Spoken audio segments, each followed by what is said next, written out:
Britain does pubs rather well. Oak beams blackened by centuries of wood smoke, flagstone floors worn smooth by generations of boots, brass taps dispensing real ale beside inglenook fireplaces where logs crackle and spit on winter evenings. This is the image we hold dear.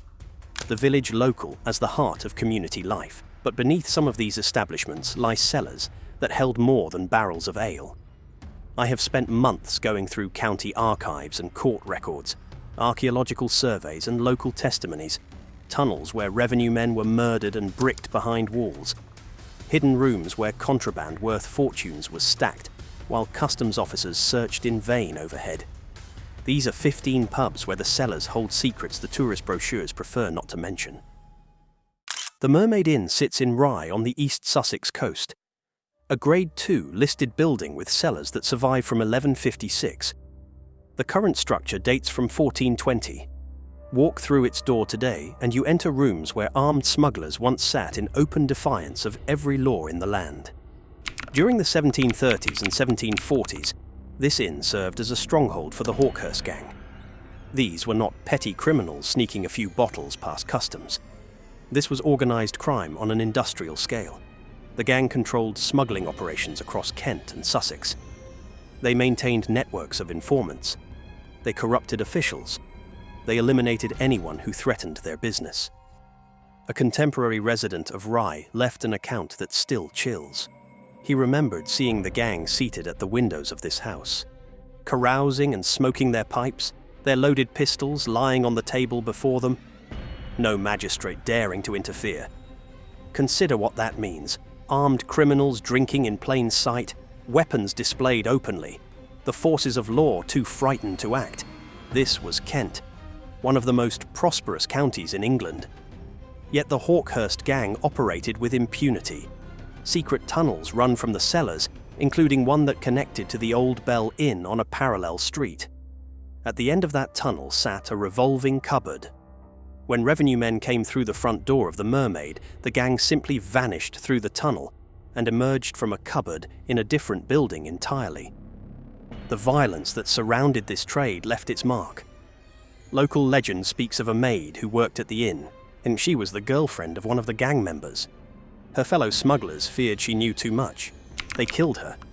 Where her body lies, no one can say with certainty. Today, the Mermaid operates as an inn with an AA Rosette winning restaurant. Visitors can still see the entrance to the secret passageway in the bar. They can drink in rooms where pistols once lay on tables. The oak beams above their heads are the same beams that witnessed crimes no court ever punished. If the Mermaid represents urban smuggling at its most brazen, then Jamaica Inn on Bodmin Moor represents something different entirely. Isolation as advantage, remoteness as protection. This traditional inn was built as a coaching house in 1750. It sits just off what is now the A30 near Bolventor in Cornwall.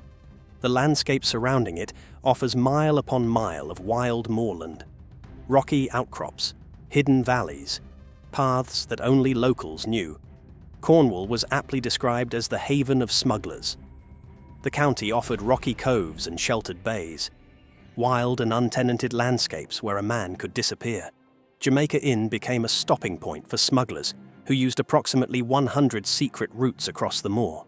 The goods that passed through its cellars tell the story of Georgian taxation, tea, brandy, silks. Estimates suggest that half the brandy and a quarter of all tea consumed in Britain during this period came ashore illegally along the Cornish and Devon coasts. Much of it passed through inns, exactly like this one. The moorland itself offered advantages beyond concealment. The terrain was treacherous to anyone unfamiliar with it, so bogs could swallow a horse and rider. Mists descended without warning and obscured everything beyond arm's length. Revenue officers who pursued smugglers onto the moor often found themselves lost and vulnerable. Some never returned. In November 1930, a young writer named Daphne du Maurier stayed at the inn. She had been riding on the moor and become lost. She took shelter in room 3. The atmosphere of the place seized her imagination. She would later write her famous novel inspired by that single night. The book brought Jamaica Inn international fame. but it also obscured the grimmer reality of what had actually occurred there. Today, it houses the largest smuggling museum in Cornwall. A plaque on the exterior reads through these portals, past smugglers' wreckers, villains and murderers, but rest easy, it was many years ago. The final phrase offers false comfort. The building remembers what passed through it. Stone has a longer memory than flesh. The Walnut Tree Inn in Aldington, Kent, stands roughly 15 miles inland from the coast. This may seem an odd location for a smuggling headquarters, but Aldington sits on high ground. From its position, lookouts could see for miles in every direction.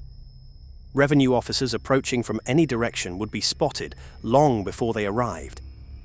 The building dates from the reign of Richard II. That means it has stood for nearly 650 years. During the early 19th century, it served as headquarters for the Aldington Gang. They were also called the Blues, from the colour of their clothing. High on the southern side of the inn is a small window. Through this opening, gang members would shine a signal light to partners waiting on Aldington Knoll. The light meant the way was clear. Contraband could move. The window remains visible today. The Aldington Gang represented a later generation of smugglers.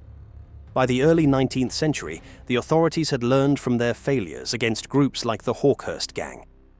The Royal Navy deployed ships specifically to intercept smuggling vessels. The blockade service established coastal patrols. The risks had increased substantially. In February 1821, around 200 smugglers were intercepted at Camber Sands. What followed became known as the Battle of Brookland. 5 men died. 20 were wounded. The gang leader Cephas Quested was captured after he handed a musket to a man telling him to blow an officer's brains out. That man turned out to be a blockade officer in disguise. Quested was hanged on the 4th of July 1821. Stories persist about the pub itself. One tale holds that a smuggler was murdered within its walls and his body disposed of down a well at the side of the building. On certain nights, the sounds of scuffling can still be heard.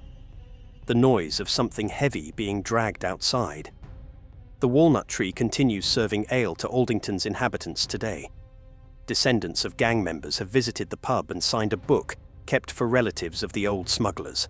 The bloodline continues. The memory persists. Far to the north in Northumberland, the Schooner Hotel tells a different story.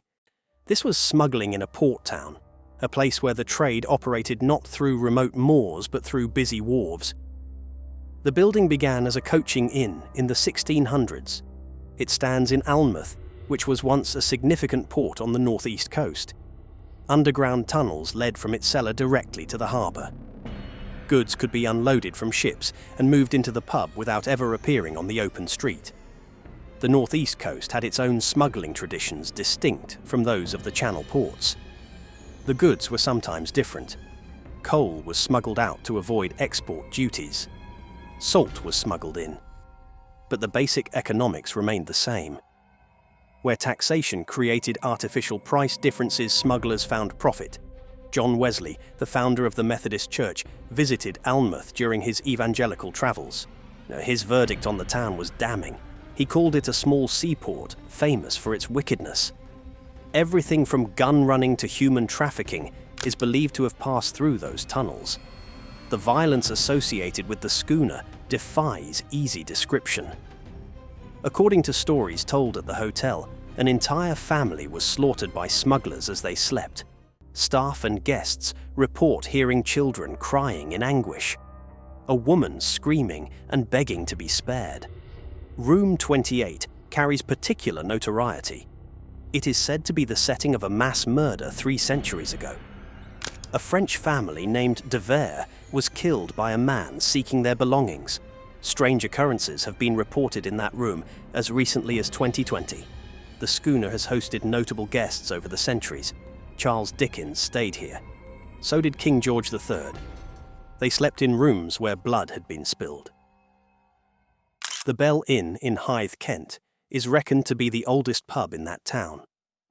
Parts of the building date from the 15th century. Its location made it perfect for smuggling. The pub sits directly above a stream. Casks of spirits could be floated in through a tunnel in the cellar, and discreetly suspended from the ceiling above the water level.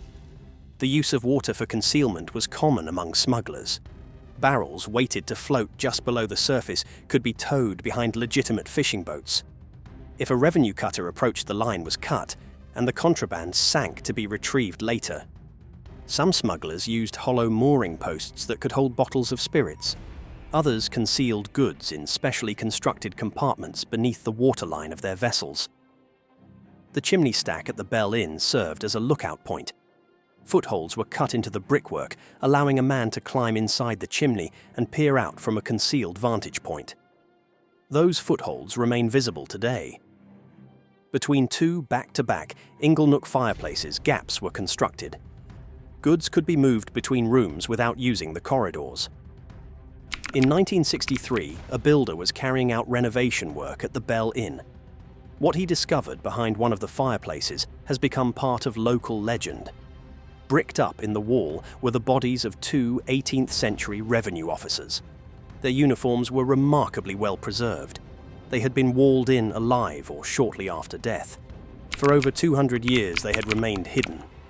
Two men who went out one day to do their duty and simply never came home. Ye Olde Smugglers Inn in Alfriston, East Sussex, tells a similar story of architectural deception. But here the scale is extraordinary. This building contains 21 rooms, 48 doors, 6 separate staircases, numerous hidden exits including tunnels. The leader of the Alfriston Gang was a man named Stanton Collins. He used this building as his headquarters. If customs officers entered through the front door, smugglers could escape through a space beside the chimney into a secluded hideout. The Alfriston smugglers had a reputation for ruthlessness. One tale concerns a revenue officer who was tracking them along the cliff tops. Large chalk rocks had been set along the path to guide travellers safely. The gang moved those rocks. They repositioned them to lead directly to the cliff edge. The officer followed what he thought was the safe path. He tumbled over the edge. By some miracle, he managed to grab the cliff top with his fingertips. He hung there helpless. The smugglers emerged from their hiding places and approached. The officer begged them to save his life. One of the gang stepped forward. He stamped on the man's fingers. The officer fell to his death on the rocks below. Collins was eventually caught and transported to Australia in 1830. But the building he used remains. A Channel 5 archaeology program called Pub Dig conducted excavations at the rear of the premises. They uncovered evidence of smuggling activity dating back centuries. Your Old Trip to Jerusalem in Nottingham claims to be the oldest inn in England. Established according to tradition in 1189, the inn rests against Castle Rock. It is attached to several caves carved out of the soft sandstone. These caves are believed to have served as a brewhouse for Nottingham Castle. Located in the cellars is an old cockfighting pit. Part of the castle jail was housed in the cellars at one time, including the condemned cell. This was a small chamber with a very low ceiling. Small holes were drilled to allow a little air, but nothing else. Men spent their final hours in that space, waiting for execution. Just outside the cell door, a seat was carved directly from the rock. The jailer would sit there watching his charges. That stone chair remains visible today. You can drink in a pub built into rock where prisoners awaited death. The Three Daws in Gravesend, Kent demonstrates how thoroughly smugglers prepared for the possibility of raid. This pub on the banks of the estuary dates from the 1400s. After ensuring their contraband was safely stored, the smugglers would enjoy a drink. And just in case trouble arrived, there were 7 separate staircases by which they could make a hasty retreat. 7 staircases in a single pub. The building was designed around the assumption that armed men would come through the door and everyone inside would need to flee simultaneously in different directions. The smugglers also dug tunnels from the busy quayside to the outskirts of town. Gravesend was ideally situated for illicit trade. The isolated estuaries and islands nearby provided countless landing spots. The short channel crossing meant goods could be brought from France in a single night. The Star and Eagle in Hawkhurst, Kent, was once known as the Black Spread Eagle. This 14th century inn served as another headquarters of the Hawkhurst Gang. During the 1740s, they robbed and terrorized local villagers under the leadership of brothers George and Thomas Kingsmill. But the village of Goudhurst decided to resist. Local men formed a militia. They trained. They armed themselves. Thomas Kingsmill sent a message threatening to burn Goudhurst to the ground and kill every resident. He set an appointed day for the attack, the 21st of April 1747. When that day came, the gang advanced on the village. The militia waited. As the smugglers approached St. Mary's Church, the defenders opened fire. Now, the first volley killed George Kingsmill outright. 2 more smugglers fell dead. The gang withdrew in disarray. The Battle of Goudhurst marked a turning point. At least 75 members of the Hawkhurst Gang were eventually hanged or transported. 14 had their bodies hung in chains after death. Across Kent and Sussex, memorials still mark the places where these men were executed. The White Hart Inn at Rowlands Castle in Hampshire witnessed one of the crimes that shocked Georgian England into action against the smuggling gangs. Customs officer William Galley and a witness named Daniel Chater were travelling to give evidence against captured smugglers. They stopped at the White Hart, which, unknown to them, was a smuggler's pub. The landlady recognised Chater and understood the danger he posed to local smuggling operations. In she sent for gang members.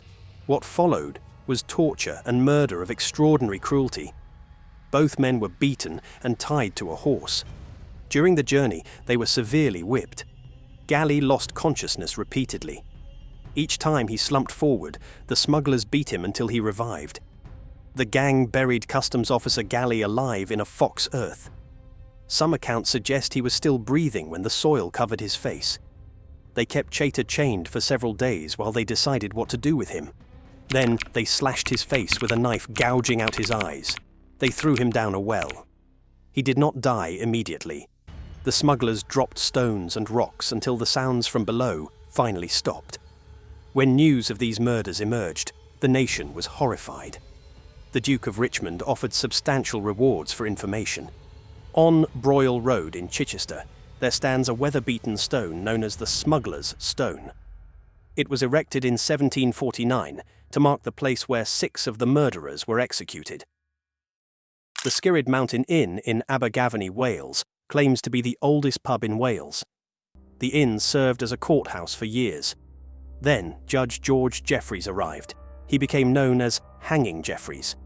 He ordered at least 182 men to be executed at the Skirrid Inn during the Bloody Assizes. The Bloody Assizes followed the failed Monmouth Rebellion of 1685. The Duke of Monmouth had attempted to overthrow King James II. When the rebellion collapsed, Jeffreys was sent to punish those who had supported it. His methods were brutal, even by the standards of his age. Defendants were given little opportunity to speak. Sentences were passed in minutes. Many were executed within hours of their trials.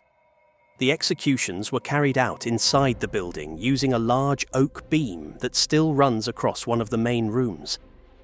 The hanging beam, complete with deep grooves worn by the rope, is still firmly in place over the well of the main staircase. You walk beneath it to reach the upper floors. The condemned cell is now a bathroom. Today, the Skirrid Inn claims to be Wales' oldest pub. Ghost hunts are regularly organised. Visitors sleep in rooms where men were sentenced to death and where that sentence was carried out within hours. The beam hangs above them. The grooves worn by hemp rope are visible to anyone who looks up. The Rising Sun in Lynmouth, Devon, dates from the 14th century. This thatched pub overlooks Lynmouth Harbour. It was once a hideout for smugglers working the North Devon coast.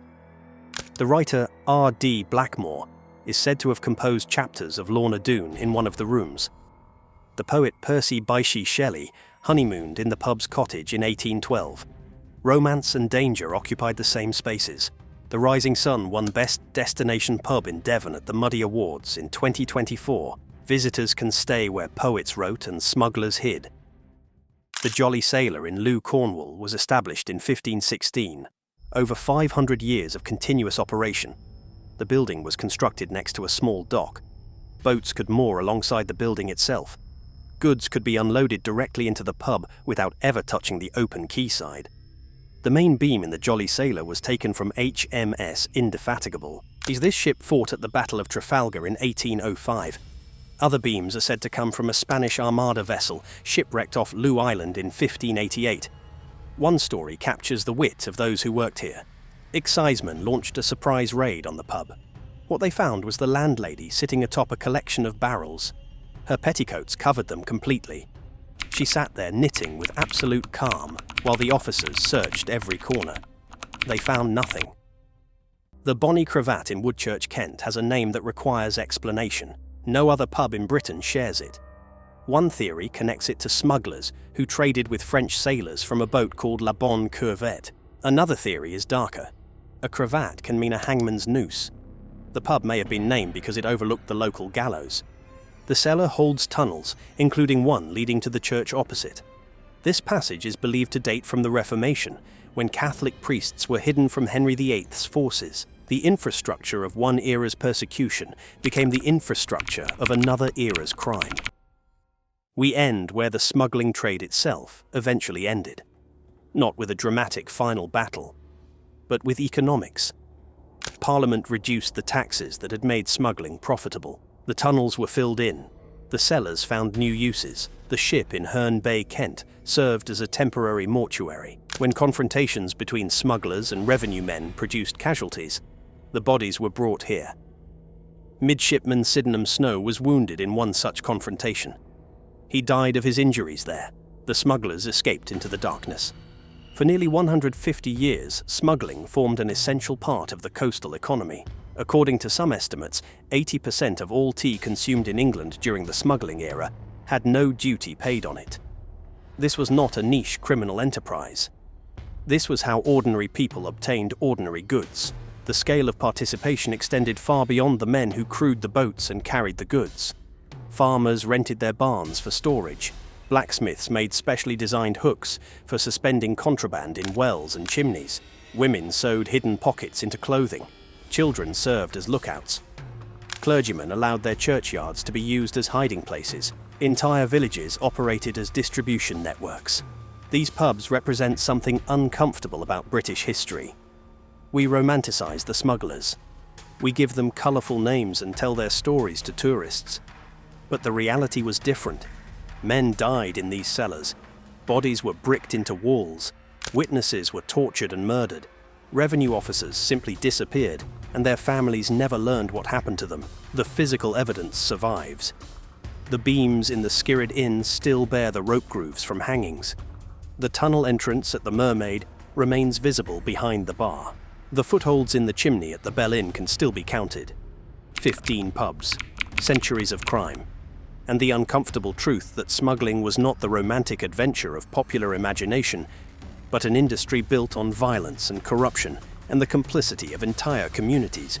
The next time you push open a heavy door into a low-ceilinged bar and notice the cellar steps worn smooth by generations of feet, consider what was carried down those steps in the dark. Consider who might still be down there waiting to be found. The stone walls remember. The oak beams remember. The cellars remember what we prefer to forget.